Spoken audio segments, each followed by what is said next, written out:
Hello everyone and welcome to another week. This one is on exception handling. So this week we're going to talk a little bit about exception handling, which is pretty important. Should have learned about earlier, but this is at 6 weeks, so let's move on here. All right. Today's objectives are learn about exceptions, try, code, and catch exceptions, throw and catch multiple exceptions, finally block, understand the advantages of exception handling. So specify exceptions that a method can throw. Trace exceptions through call stack. Create your own exception class. Assertion and how to display. Exceptions are basically unexpected or error conditions. Not usual occurrences causes the program issue a call to file that does not exist. Program attempts to write to a full disk. So basically, an exception is something that fails to happen. So let's say, for example, you're developing an application. Let's use you're developing a web application that has a screen that say displays customer information, first name, last name, city, state, zip. Okay, and your user is going to click on a button to run a report for the last week. All new customers in say the Wexford area with between the age of 22 and 24 that signed up for some multiple package.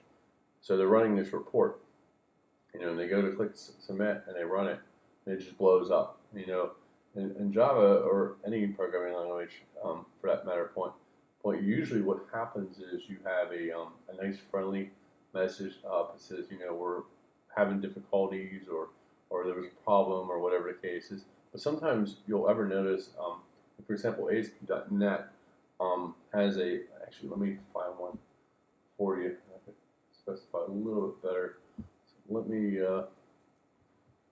Google here. Let me look up ASP.NET error page example. So I have one. I want to show you how nasty it looks. So let me go to images. So okay, here it is. Perfect. View image. All right, and that's kind of small though. Anyways, kind of basically you get this nasty page here. Let me see if that's better. That's a lot bigger. Excellent, that's better, much better. So let me move this around here. All right. Oh, jeez. All right. Let's see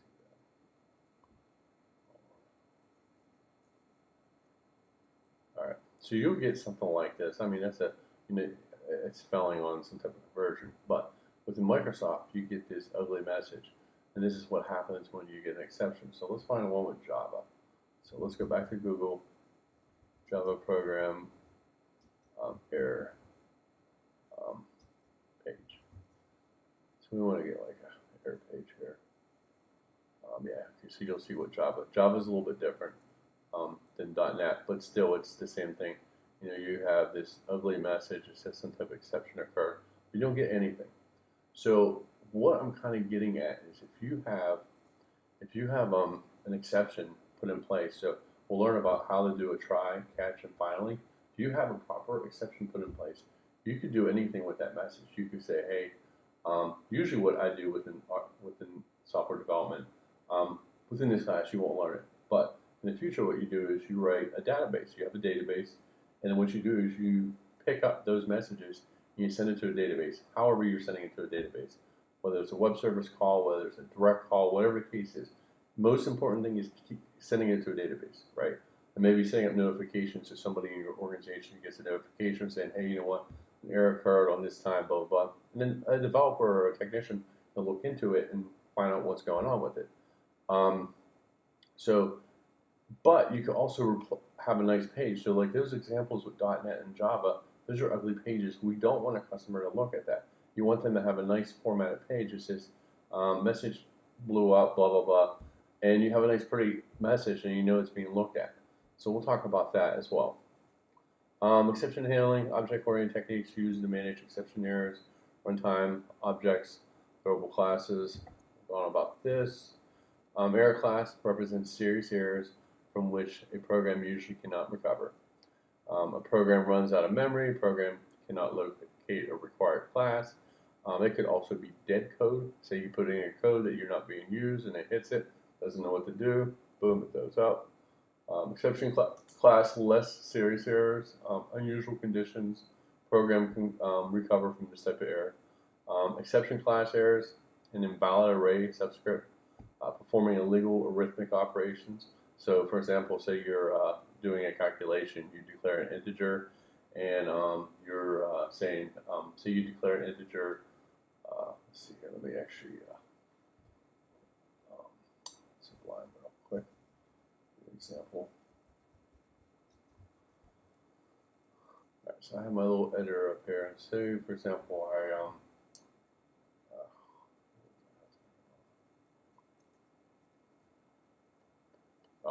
exception class. All right, so let's say I declare an integer here and call it number, I would say score. Int score equals 0, initialize it, whatever. And then say we have a double here. Actually, let's do a string. Say we have a string name. We'll just do that. And then say we had name equals score. So what's going to happen here is it's going to blow up. So if we have our try catch, if we don't have our try catch in place, what's going to happen? It's going to get here, it's going to blow up, and it's going to get one of those crazy messages. So that would be another exception class that could blow up. And we'll use that in our examples later as well. This right here is just showing you learning about exceptions. It's taking you through a regular program using an int system out print numerator. Let's see what's going on here. Let's see here, enter numerator number 12. 0 exception in thread main Java arithmetic exception. So it picks up the exception here. If we go back, and we'll use this in one of our examples as well. It'll pick up the error message and throws up. So it gives that type of message, but you can put something in place to catch it and do something nice with it. You do not necessarily have to deal with an exception. Let the offending program terminate, but doing it is rough and unforgiving. You can write programs without using exception handling techniques, but I recommend not doing that because you'll never pick up your errors and you won't know what's happening behind the scenes. There's fault tolerant, designed to continue to operate with some part of the system fails. Robustness is representing the degree to which a system is resilient to stress. Try block. That's a segment of code in which something might go wrong, attempts to execute, acknowledges an exception might occur. Try block includes a keyword try, opening and closing curly braces, executable statements, which might cause an exception. The catch block, it's a segment of code. It immediately follows the try block, handles an exception thrown by the try block preceding it. Can catch an object of type exception. So catch, you have try. So go back there. So when you do your code, you'll have try, catch, and you'll have finally. So try, basically, what that does is it executes your statement. So it does an execution of the statement. Let's say the statement fails. Then it comes down here between catch. And you catch the message. And you do a couple things with it. First thing I'm going to do is I'm going to write the message details to a database. In this class, we're not going to do that. Second thing is I'm going to call a class that sends a notification to my on-call support. So whoever's on call for support sends an email. It could be text message, it could be SMS, and email. And then the other thing is I'm going to have a class set up that sends the user to a friendly page with nice error message, like oops, something went wrong, Mr.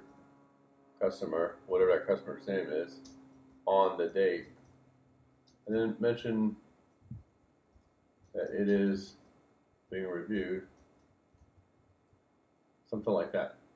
Also, fourth thing is send a notification to the customer that the problem is being looked at by like a I don't know, problem ticket number or something like that, So they, they gain confidence in you that the situation is being reviewed. So that's a little of that. That kind of skips that. This right here is basically what I mentioned: the try, the catch, except the curly braces I didn't include in my example. If no exception occurs, the try block, catch block does not execute. Get message method contains information about the exception. Within a catch block, you might want to add code to correct the error. This example right here, it's trying something, so same result. We're doing this, I'm printing it, and it's catching the arithmetic. So there's certain ones you could do. Now, when you do catches, you have to build your catches around something specific. If I didn't have the arithmetic exception in there, then it wouldn't catch it. So Java is a little tricky compared to other ones. We'll talk about that. It is useful to data entry errors, handle potential data conversion exceptions caused by careless users, using the next line call with an account for potential remaining characters. Should you here to catch now the catch exception with E will catch like string errors and so forth. In the E, we could do E.exception and pick up all that information there.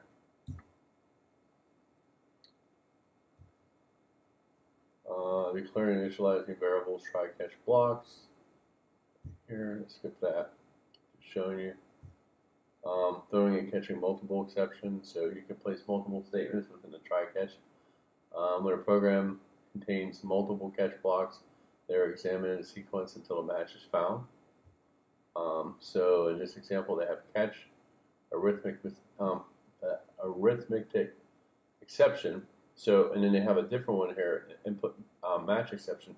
So you have to do, in order to catch specific things, and this is a thing I don't like about Java, is in order to catch the certain things, you have to put the specific type of error message that you can get. If you're using a different language such as Microsoft.NET, ASP.NET, C#, you don't have to do that. You just set up one try catch, and it picks up anything that happens. That's the only thing I don't like about this.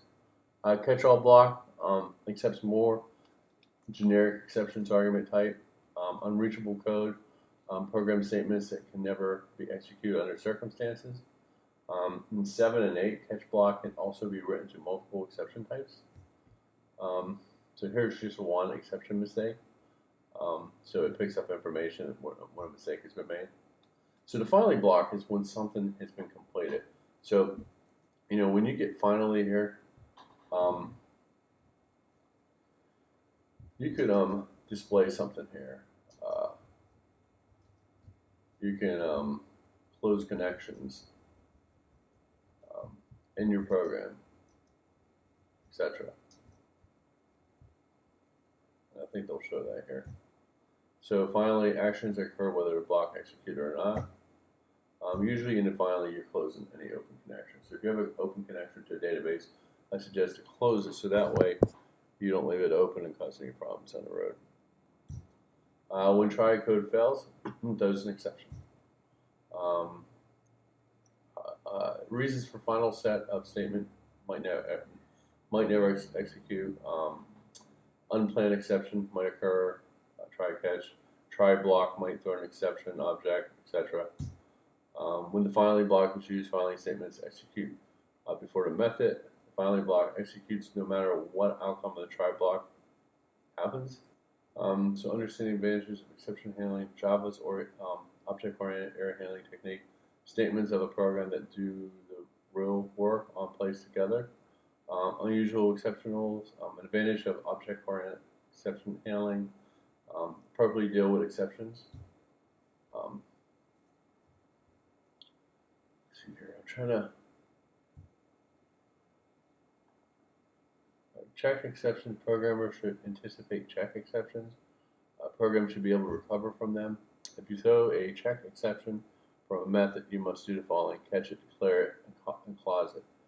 I'm trying to skip some of this. Call stack, very important information. It's a memory location where the computer stores a list of method locations to which the system must run. So a call stack is very important. When a method throws an exception, it's thrown into the next method. Methods are allowed to handle exceptions wherever the programmer has decided to make appropriate.